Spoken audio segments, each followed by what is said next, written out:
Hi everybody!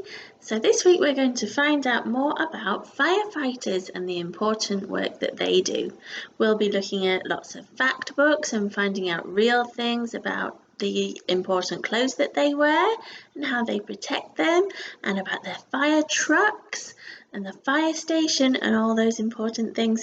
But today we have got an exciting story for you, which is not a fact book. It's a fiction book, so the author has made up this story, and it's a character that you may have heard about. His name is Fireman Sam. What's his name? Fireman Sam. Maybe you know some of his stories already. Today's one's called The Great Fire of Pontypandy. Pontypandy is the place where they live.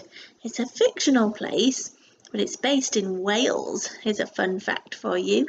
My grandma is from Wales. It's a country near England.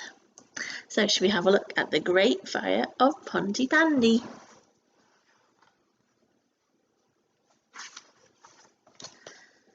It was a special day in Pontypandy.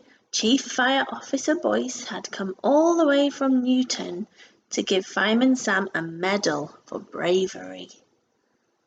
"Well done, Sam," he said. "Thank you, sir," replied Sam. Station Officer Steele and the rest of the fire crew were very proud of Sam. He was a hero. After the ceremony, Chief Fire Officer Boyce asked Sam to be the station officer in Newtown. Sam knew that being a station officer was a very important job, but he wasn't sure that he wanted to move away from Pontypandy.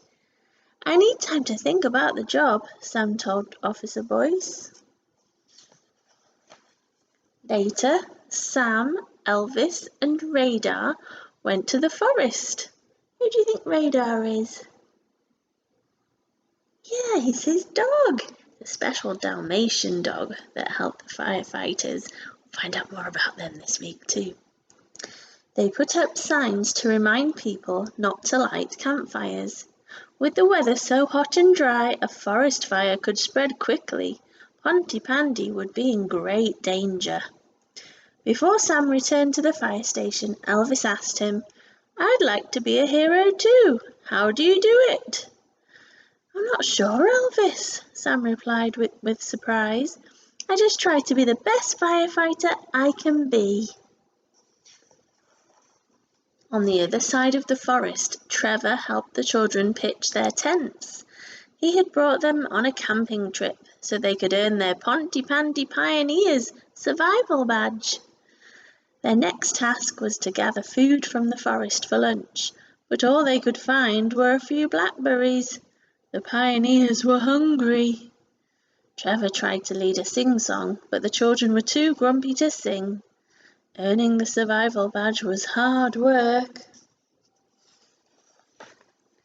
Norman and his cousin Derek had secretly brought some sausages on the trip.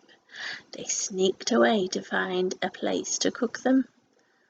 "But there are no fires allowed," Derek said.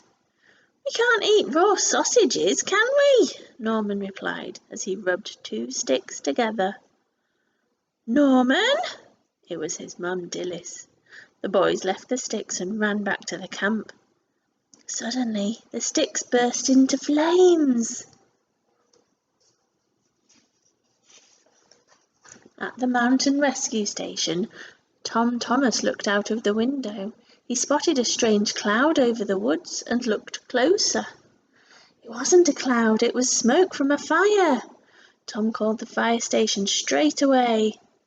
"Tom here, I see a smoke in the forest," he reported to Station Officer Steele. "I'll try to put out the fire before it spreads." With Sam gone, Elvis put up the last of the signs. Suddenly, Elvis's walkie-talkie crackled. "Cridlington," shouted Station Officer Steele. "A forest fire has started and there are people on the campsite. You must get them out of danger." "You can count on me, sir," Elvis said. "Let's go, Radar."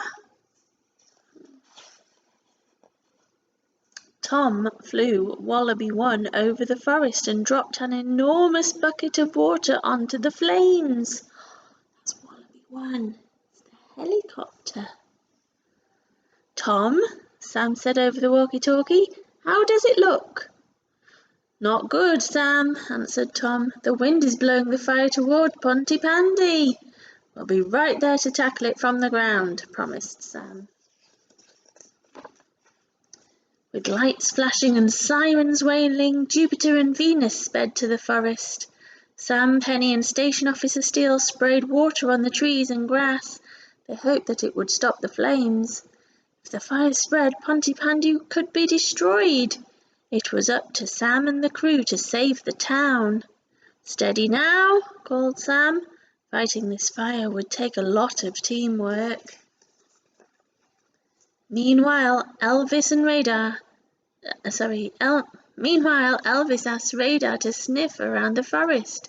With his clever nose, Radar soon led Elvis right to the campers. Elvis was happy to find everyone safe, but the thick smoke was making it hard to breathe. Follow me, said Elvis. He heard Jupiter's siren and led the group towards the sound. Finally, they found their way out of the smoky woods. Well done, Elvis, said Sam. Elvis joined the fire crew battling the blaze, but it was too strong for the water hoses. Crack! Suddenly a burning branch broke off from a tree and fell straight towards Sam. Without thinking, Elvis knocked right into Sam and rolled him to safety. The branch landed on the spot where Sam had been standing. Thanks, Elvis, cried Sam. You saved my life.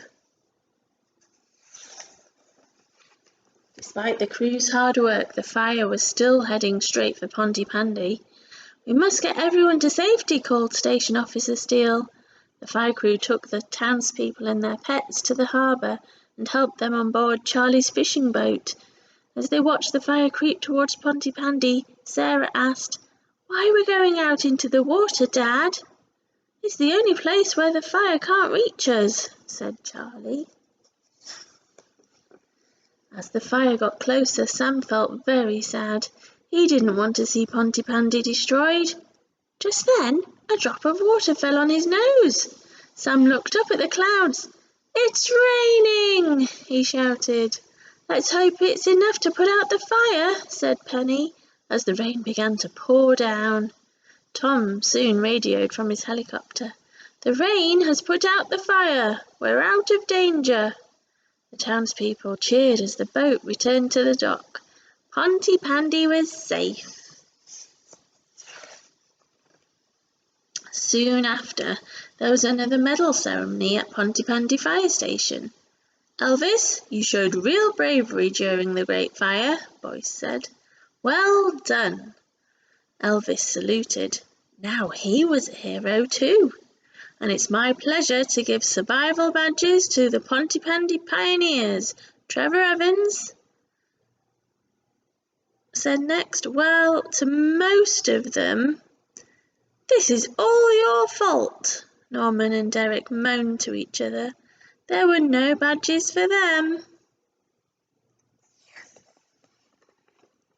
Afterwards, Sam told Chief Fire Officer Boyce that he had decided not to take the job in Newtown. Why didn't you take it, Sam? Elvis asked him later. You could have been a station officer in Newton with your very own crew. Fireman Sam smiled. I learned a lot during the Great Fire, Elvis, he said. I almost lost Pontypandy, and now I know I never want to leave. Pontypandy will always be my home. Hope you enjoyed the story about Fireman Sam. I look forward to learning more about the firefighters and all the important things that they get up to. See you soon.